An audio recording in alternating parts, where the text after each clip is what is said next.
சிறுபோகத்தில் எவ்வித உரத்தட்டுப்பாடும் ஏற்படாது என விவசாய மற்றும் கால்நடை வளங்கள் பிரதி அமைச்சர் நாமல் கருணாரத்ன தெரிவித்தார். ரைனோ ரூஃபிங்கிடமிருந்து ரைனோ பிரீமியர் ரூஃபிங் தீர்வுகள்.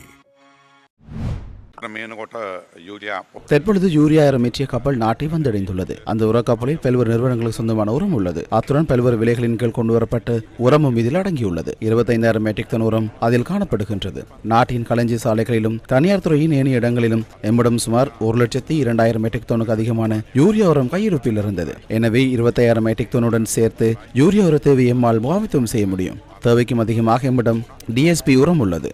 அதேபோல் எம்ஓபி உரத்திற்கும் தட்டுப்பாடு இல்லை, அதுவும் இருப்பில் உள்ளது. இந்த சிறுபோகத்தில் எவ்வித பிரச்சனையுமின்றி விவசாய நடவடிக்கைகளை முன்னெடுக்க முடியும். குறிப்பாக தற்போது ஆரம்பத்திலேயே தேவைப்படும் டிஎஸ்பி உரம் ஏதேனும் கடைகளில் உரத்தை பெற்றுக்கொள்ளும் இடங்கள் இல்லை என்றால் தயவு செய்து அதிகாரிகளுக்கு அல்லது அமைச்சருக்கு தெரியப்படுத்துமாறு நாங்கள் விவசாயிகளிடம் கோரிக்கை விடுக்கின்றோம். அதற்கான நடவடிக்கை எம்மால் எடுக்க முடியும். ஏனென்றால் டிஎஸ்பி உரத்திற்கு எவ்வித தட்டுப்பாடும் இல்லை.